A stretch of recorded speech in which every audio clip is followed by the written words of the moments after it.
Well, good morning, everybody. Today is a different day. Today is Friday, June 4th. Usually I don't head out on a Friday. Usually it's a Saturday, but since this is a 4-day weekend, I spent yesterday working on the boat a little bit, looking at the bilge pump, topping up the batteries with some deionized water and good stuff like that. So weather's just so nice today. I thought, hell, let's get out of here. So here we are. We're on the boat. We're going to head to Koh Phai today, which is about 2 hours, maybe 2.5. Beautiful, just a beautiful day. I'll show it to you right now. Just gorgeous, beautiful blue sky. Very little in the way of wind and waves. It's just gorgeous.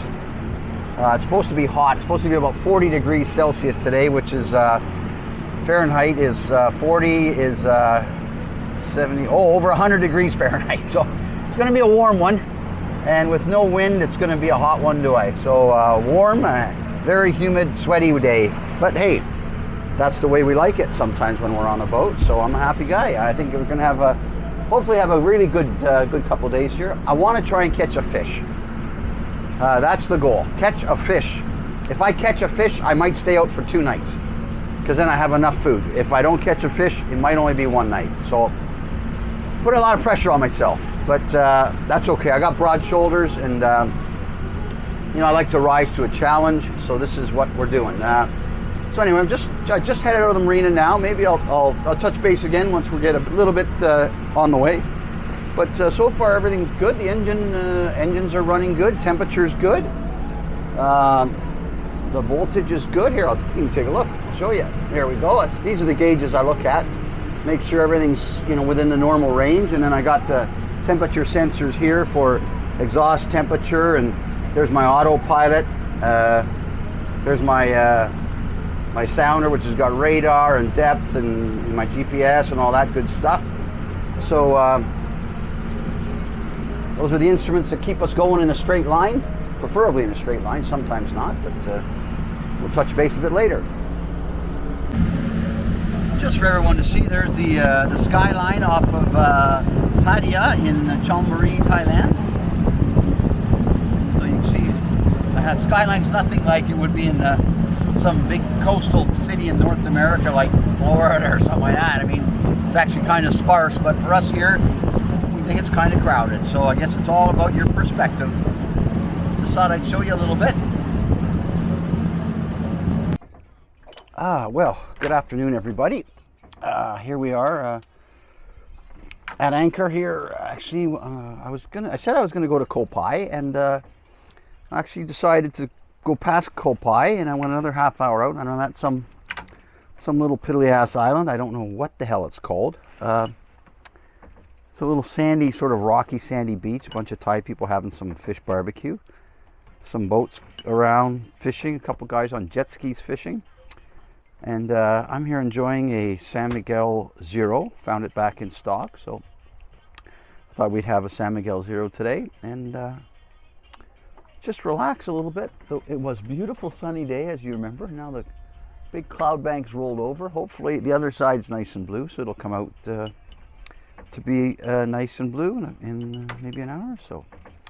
So anyway, you always wonder about relationships, and you always, every once in a while you read in the paper, you see on the internet, well, this couple were married for like 60 years and then they died within a couple minutes of each other, and this other couple were married for like 50 years. And it's back to the survey, the vocal minority. I mean, just because on the internet it's posted that some couple were married for 50, 60 years, all of a sudden it makes you think, well, is that the norm? I mean, because that's all you ever hear about. Well, the fact of the matter is that's not the norm, is it really?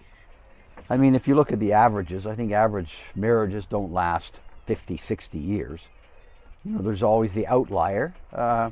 Like any sort of statistical analysis, there's the outlier on either end. But for some reason, we always talk about the outlier and make it sound like, wow, we all need to strive to be this outlier. Well, I can speak from personal experience that I'm definitely not an outlier. I've been through a number of significant relationships since I finished university. The number is not important. The fact of the matter is, they didn't last more than, I'm not sure now, more than, well, one was 10 or 15, 15, 20, I don't know. Anyway, they didn't last 50, 60 years. And, I'm not sure, maybe that makes me a bad person. I don't know. I do know is that in every case, my partner was better off after than they were with me. I mean, fast forwarding, not 3 months, you go through that, the anger and all the sadness stage and blah, blah, blah. But, fast forward a year, year and a half, 2 years, and they're always in a better situation than they would have been with me. So I'm not saying that I'm not defending myself, by the way. That's a fact. And the thing is, when you see these things about the couple that have been together for 50, 60 years, you always see them in these pictures at the Moose Lodge or whatever, and they got all these friends around them. There's Harry and Joe, and they've known each other since they were school, blah, blah, blah. And I look around me, and quite frankly, if I took a picture of all my friends, I wouldn't need a wide angle lens, that's for sure. I could do with a very narrow focus lens, because quite frankly, well, we don't need to go there. Anyway, and maybe they're connected. The fact that I don't have a whole bunch of sort of Moose Lodge kind of friends, and my inability to be married for 50, 60 years is somehow intertwined. Don't know. It can't be hereditary. I mean, I look at my father and my mom have been married for a long time. I don't know, honestly. Over 50 years. And I look at my uncle and my aunt. She's passed away now, but they were married for a long time. So, both my father and my uncle were married for a long time. And now we look at my family. There's me, and as I said, I haven't been able to keep it together for 50, 60 years. I've got an older brother that, how about that? He hasn't been able to do it either, as a matter of fact. And then I've got a younger sister, and she hasn't been able to do it either. So, I mean, if it was hereditary, this ability to stay married for 50, 60 years, if it was truly hereditary, then you got to wonder what happened to us. Was there some genetic mutation at birth that caused this problem? Was there, some drug that they didn't know about at the time that we got injected with at babyhood and caused us to lose that gene? No, bullshit. It's not genetic. It's just, obviously, they're outliers. They're outliers. You look at my father; he's an outlier for sure. You don't have to do any science to figure that one out.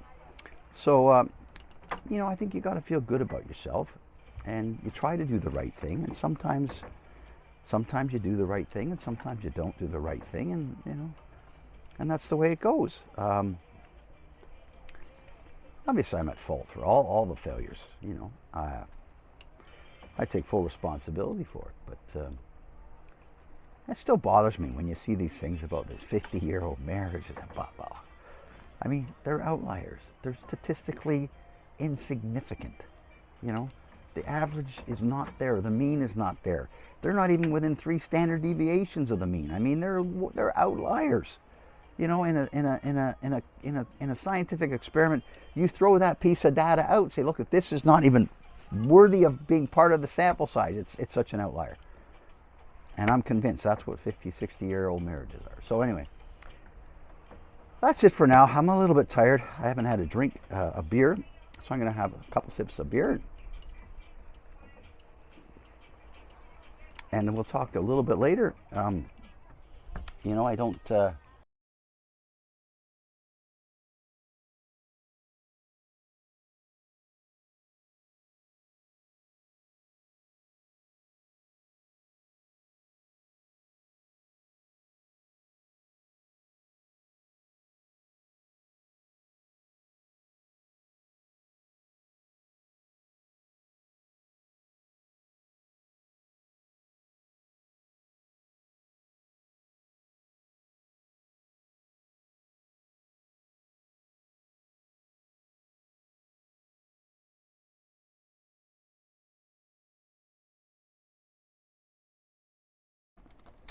Well, good morning there, everybody. As you can see, the sun is up.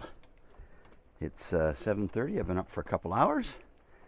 Was on the hook last night. Funny, the wind was from the southwest or west southwest, but the tide was coming in. So although the wind wanted to hold me in a nice quiet cove, because the tide was coming in, we got quite a rocking motion.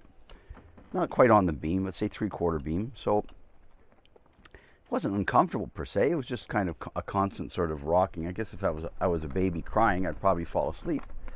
Unfortunately, I'm not a baby crying, and I was worried about the wind and the waves and everything else, so I didn't fall asleep. And then about 1 o'clock, they hit high tide, and then the wind kicked in from the west-southwest and swung the boat right around, which of course would set the anchor alarm off, which it did, but it didn't do it till after I woke up, actually. So, but it was kind of interesting. You wake up and look, and you see that nothing that you saw when you went to bed is in front of you. It's all behind you now. So anyway, I'm having my freshly brewed coffee here this morning, and I'll tell you,